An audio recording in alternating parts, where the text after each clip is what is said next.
आपले प्रतिनिधी ज्ञानेश्वर पवार आपल्यासोबत नागपूरमधून जोडलेले आहेत। ज्ञानेश्वर, नागपूरकरांचा कशा प्रकारे उत्साह पाहायला मिळतोय? आज गुढीपाडव्यानिमित्त आपण पाहतोय सर्वत्र उत्साह आहे।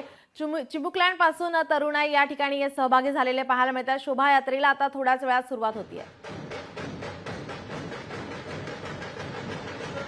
नववर्षानिमित्त जे आहे ते नागपूरमध्ये भव्य असं आयोजन जे आहे ते एकूणच करण्यात आले। भाजपचे आमदार संदीप जोशी जे आहेत त्यांच्या माध्यमातून हे सगळं आयोजन करण्यात आलं आहे। माझ्या मागे दृश्यात जर आपण पाहाल तर भव्य असं रथ जे आहे ते उभारण्यात आले, ज्यामध्ये प्रभू श्रीराम असतील, सीता असतील, त्याचबरोबर हनुमान असतील यांची प्रतिकृती साकारण्यात आली आहे। सोबतच समोर पुढे एक रथ आहे ज्यामध्ये जे आहे ते भगवान शंकराची प्रतिकृती देखील साकारण्यात आली आहे। आणि एकूणच या रॅलीमध्ये जे आहे ते अभिनेत्री जे आहे ते तेजश्री प्रधान यांचं देखील या ठिकाणी या रॅलीमध्ये आता सहभाग झाला आहे।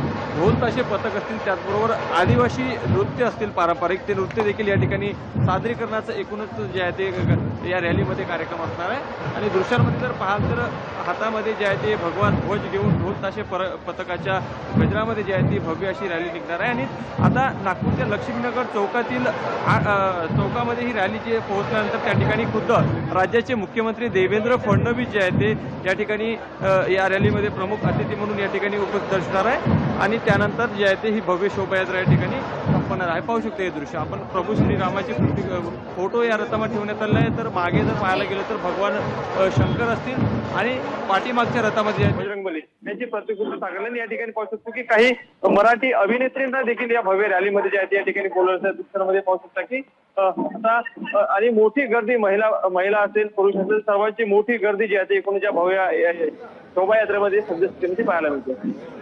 जी आपण पाहतो या ठिकाणी मुख्यमंत्री देवेंद्र फडणवीस या शोभायात्रेमध्ये आता सहभागी होणार आहेत। धन्यवाद आपण दिलेल्या या माहितीसाठी।